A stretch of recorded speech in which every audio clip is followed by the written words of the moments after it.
योग है।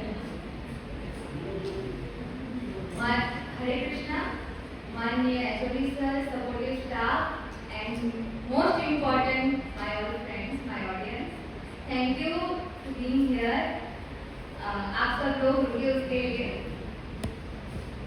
आज बुक रिव्यू के लिए हम इकट्ठा हुए हैं इधर, तो उसमें मैंने जो किताब पढ़ी है उसके बारे में आपको बताना है मुझे, तो आप उसका भावार्थ आप तक पहुंचाना है मुझे। तो मेरी बुक का नाम प्रेम योग है। कहते हैं नेवर जज a book by its cover, पर बुक का नाम देख के आप सभी के मन में बहुत सारे सवाल उठ रहे होंगे। ऑफ कोर्स मेरी मम्मी के मन में भी उठे थे जब मैं ये किताब पढ़ रही थी। इतनी सारी अच्छी अच्छी किताब है, तुझे यही मिली पढ़ने को, ये क्या पढ़ रही है, तू क्या सीख रही है? Yes, it in reality book जज बाय इट्स कवर। मैंने भी जजमेंट ले लिया था टाइटल लेके, प्रेम योग। अष्टांग योग के बारे में हम सबने सुना है, कौन से हैं? यम, नियम, आसन, प्राणायाम, प्रत्याहार, धारणा, ध्यान, समाधि। पर प्रेम योग ये कैसा योग है भाई? इसके योगी कौन है? बस इन्हीं सवालों के जवाब के लिए मैंने ये बुक चुनी।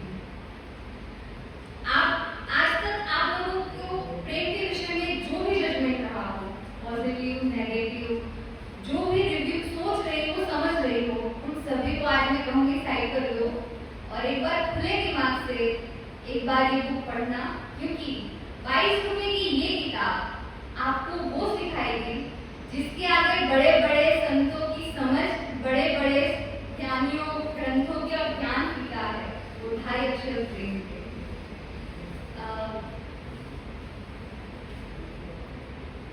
यूं तो प्रेम को समेटा नहीं जा सकता, फिर भी लेखक महोदय ने कोशिश की है इसको 287 पेज में कवर अप करने की। मैं लेखक महोदय इसीलिए कह रही हूँ क्योंकि उन्होंने अपना नाम स्पष्ट नहीं किया, वियोगी नहीं बताया है। बात तो देखो कितनी अद्भुत है, जिसने प्रेम के विषय में लिखा है वो खुद अपने आप को वियोगी, अपना परिचय वियोग से दे रहा है। इसका वियोगी हरि का।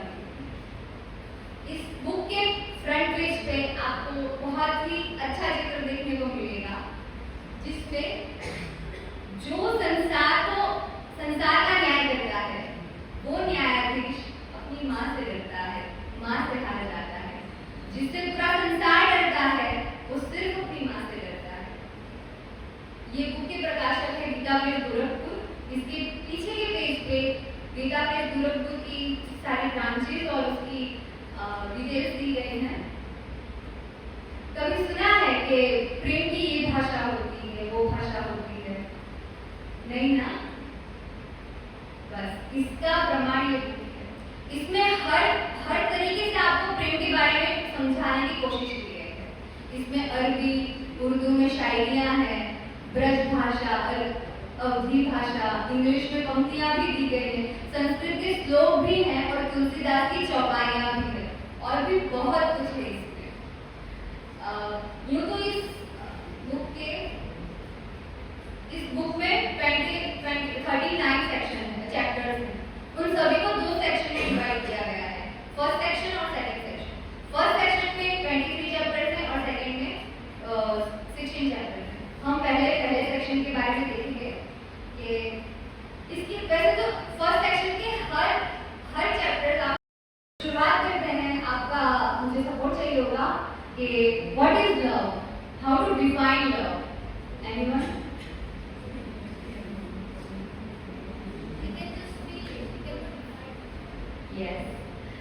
Yes, it is definitely it's feeling. We can't define love. किसी ने प्रेम को मर्द कहा, किसी ने प्रेम को दर्द कहा, किसी ने प्रेम को विष बताया तो किसी ने अमृत बताया। यूँ तो प्रेम की कई परिभाषाएं दी गई, पर सब अधूरी है क्योंकि प्रेम की परिभाषाएं दी ही नहीं जा सकती। ये तो भाषा या वाणी का तो विषय ही नहीं है, ये तो एक अनुभव गम्य है। नारद ने अपने भक्ति सूत्र में कहा है कि अनिर्वचनीयम प्रेम स्वरूपम तथैव मुकास्वादं वद। ब्रह्म और प्रेम में क्या अंतर है? एक ही वस्तु के 2 नाम है, कोई अंतर नहीं है। Love is God, God is love. अब दूसरा चैप्टर है जो मुझे बहुत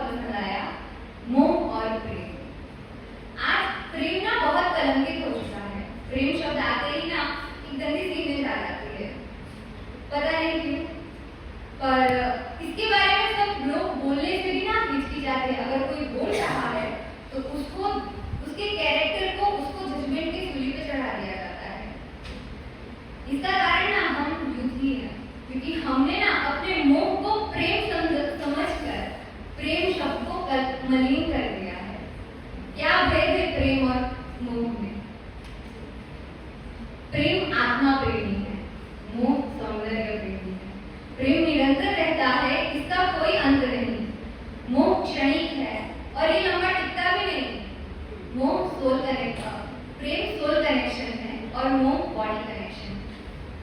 प्रेम तो त्याग प्रधान है और मोह इसी से अपना वर्चस्व स्थापित करना। प्रेम में ना मेरा कुछ बचा नहीं और मोह में सब कुछ मेरा ही है। प्रेम हमें मुक्ति देता है और मोह हमें संसार में बांधता है। प्रेम बढ़ता है ना तो भी बढ़ता है और मोह बांटने से ही डरता है। प्रेम तो राजा होता है, वो देने में मानता है और मोह भिखारी होता है, उसे हर दम कुछ ना कुछ चाहिए होता है। मोह प्रेम उपासना है और मोह केवल वासना है। In short, love is not getting but giving, not a wild dream of pleasure and a madness of desire. Oh no, love is not that. It is goodness and peace and pure living. Love, yes, love is that. And it is the best thing in the world and the thing that live longest. प्रेम में तो मग्न हुआ जाता है, अनन्य बना जाता है। प्रेम में अधीरता होती है, उसी में शांति मिलती है। प्रेम का कोई मतलब नहीं होता कि किसी भी क्षण, किसी से भी और कभी भी हो सकता है। प्रेम में मिली पीड़ा भी अमूल्य लगती है। प्रेम में विरह होता है, प्रेम के अश्रु भी प्रेमाश्रु बन जाते हैं और प्रेमी का हृदय मन शुद्ध होता है। अगर ऐसे कोई प्रेमी का सत्संग मिल जाए ना तो जीवन धन्य हो जाए। इन सभी मुद्दों पर भी बातें इस बुक में की गई हैं, तो आप प्लीज इसको एक बार पढ़िएगा। दूसरे खंड में विश्व प्रेम, दास्य, वात्सल्य, सख्य, शांत भाव, मधुर रति, अव्यक्त प्रेम, मातृभक्ति, प्रकृति में ईश्वर प्रेम, दीनों पर प्रेम, स्वदेश प्रेम, प्रेम महिमा जैसे टोटल 16 चैप्टर्स हैं। मातृभक्ति में माँ यशोदा और माँ कौशल्या की वात्सल्य की आपको एक झलक मिलेगी और सख्य में आपको अपने दोस्त मिल जाएंगे।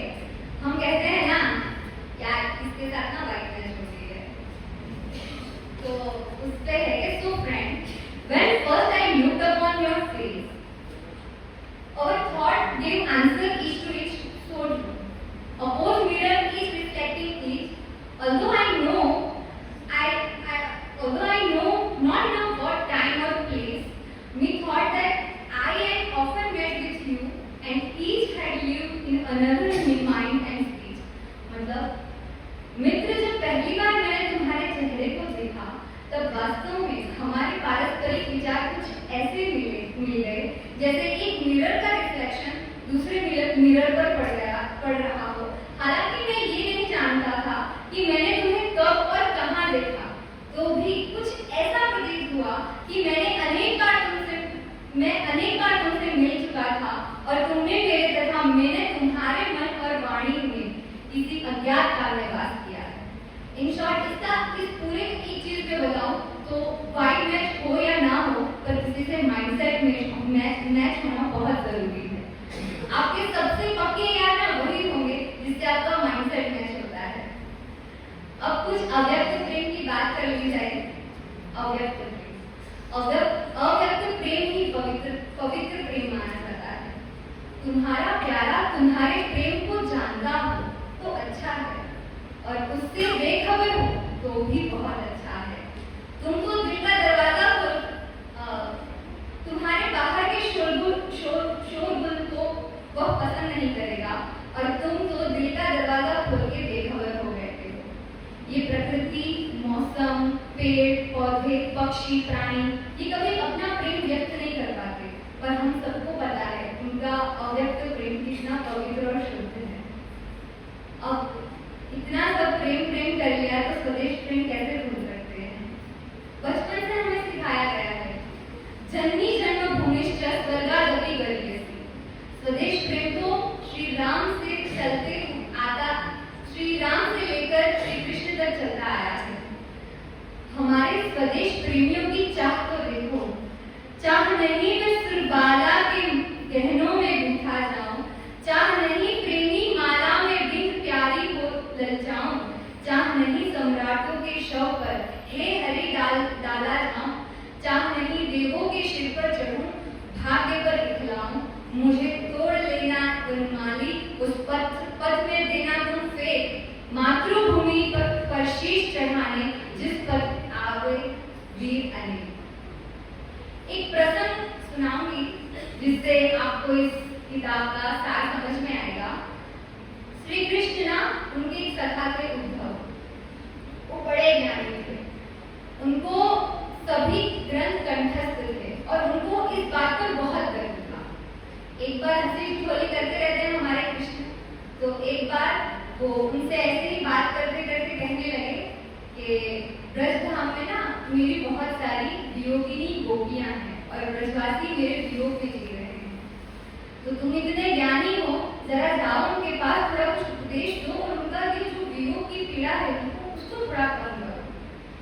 अब इतना सुन के उद्धव एकदम मेरे को श्री कृष्ण ने काम दिया है, तो उसी उत्साह के साथ ब्रजधाम पहुंचे।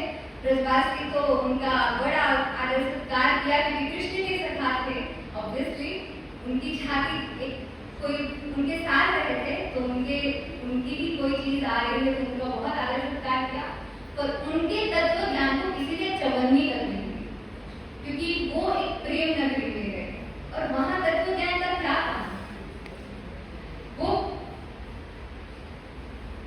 वो प्रेम नगरी में तत्व ज्ञान देने चले थे।